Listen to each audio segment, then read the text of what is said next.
বন্ধুরা দেখো, আজকে আমি ডালিয়া খিচুড়ি করে নিয়েছি। কেননা লুচি করতে পারতাম, করলাম না এই কারণে যে আমার হাজব্যান্ড ঘরে থাকবে না, ডালিয়া তো খেতে চায় না, তাই যে এটাই এখন থেকে করা যাক তাহলে। আর লুচি করলে তখন মনটা খারাপ লাগে, ও ছাড়া আমি আর খাবো, মনটা খারাপ লাগে, তার জন্য লুচিটা করলাম না, বুঝেছো। একটা মিটিংয়ে গেছে। চলো চলো বন্ধুরা, আজকে আবার তোমাদের কাছে বাজার নিয়ে চলে এসেছি। এই দেখো, আজকে নিয়ে এসেছি লঙ্কা, শিম, আমলকি, আর এই দেখো সাদা মূলো। এই শাকটা এখন আমি কেটে নেব, খুব ভালো লাগে শাকটা খেতে। আর এই ফলের মধ্যে দেখো, এই যে আপেল, তারপরে এই যে আতাগুলো শক্ত আছে। আর এনেছিল আজকে সকালে এই যে সয়াবিন, পেঁয়াজ, এইসব এনেছিল। দাঁড়া দেখে ভাতের জল পড়ছে।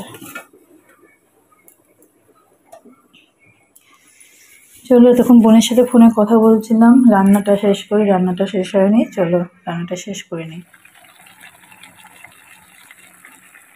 এই দেখো বন্ধুরা, আজকে দুপুরে রান্না করছি ওই কাঁচকলা আলুর তরকারি। আর এই বাদাম ভেজে নিয়েছি কিসের জন্য বলো তো, এই পটল করবো বাদাম আর পোস্ত বাটা দিয়ে। আমার হাজব্যান্ড বাজারে গেছে, আমি এতক্ষণ অপেক্ষা করছিলাম যে কী আনে দেখবো, সে বুঝে রান্না করবো। সে বাজারে গেছে তো গেছে, সে ফেরার নাম নেই। কী করবো ভাবলাম থাক, কাঁচকলাগুলো অনেকদিন পড়ে আছে, কাঁচকলা তরকারি করে ফেলি। আর পটলটাও পড়ে আছে অনেকদিন, এই দুটো দিয়ে তরকারি করে ফেলি। তো বন্ধুরা, এই যে বাদাম পটল করছি এখন। তেলে দেখো 1 চামচের মতো তেল দিয়ে তার মধ্যে কালো জিরে দিয়ে দিয়েছি। এবার টমেটো কুচি দিয়ে দিলাম।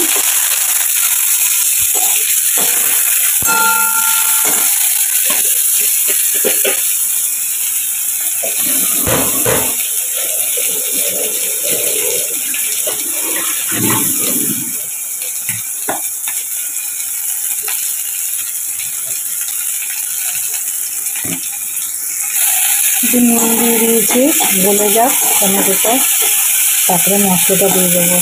এর মধ্যে আছে পোস্ত, চিনেবাদাম আর আদা লঙ্কা বাটা। মানে এই যে পোস্ত, চিনেবাদাম, আদা লঙ্কা এই দিয়ে এই পেস্টটা বানিয়েছি।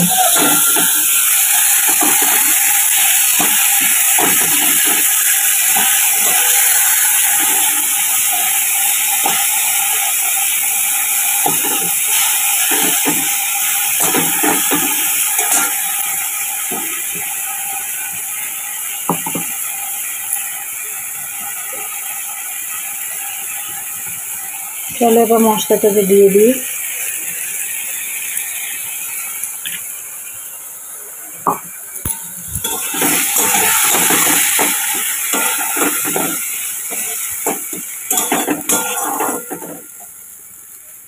দেখো বন্ধুরা, এর মধ্যে একটু হলুদ দিয়ে দিয়েছি। এবার পটলগুলো দিয়ে দেবো।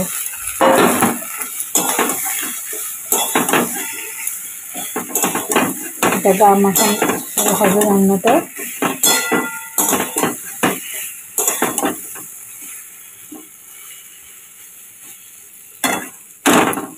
পটল দিয়ে একটু কষিয়ে নিই। দেখো বন্ধুরা, এর মধ্যে একটু চিনি দিয়ে দিয়েছি আর সেটা কষতে তারপরে এই যে মশলা দেওয়ার জলটা আছে ওটা দিয়ে দেবো। তারপর একটু জল দেবো, কারণ এটা সেদ্ধ হতে হবে পটলটা।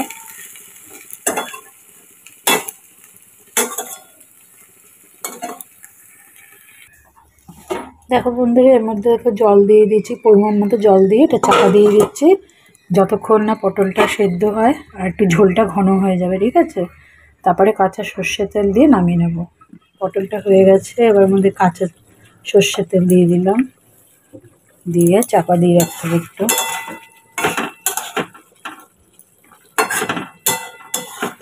গ্যাসটা অফ করে দিয়ে চাপা দিয়ে রাখবো একটু।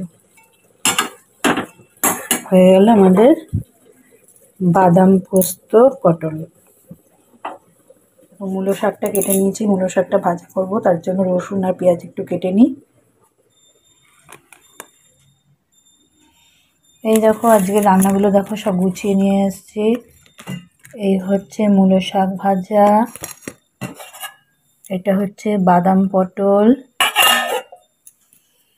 আমলকি সেদ্ধ, আর এই হচ্ছে কাঁচকলা আলু ঝোল ধনে পাতা দিয়ে। ঠিক আছে, চলো সবার জন্য ভাতটা বেড়ে নিই। বেলা হয়ে গেছে, খিদে পেয়ে গেছে, চলো খাওয়া দাওয়াটা সেরে নিই।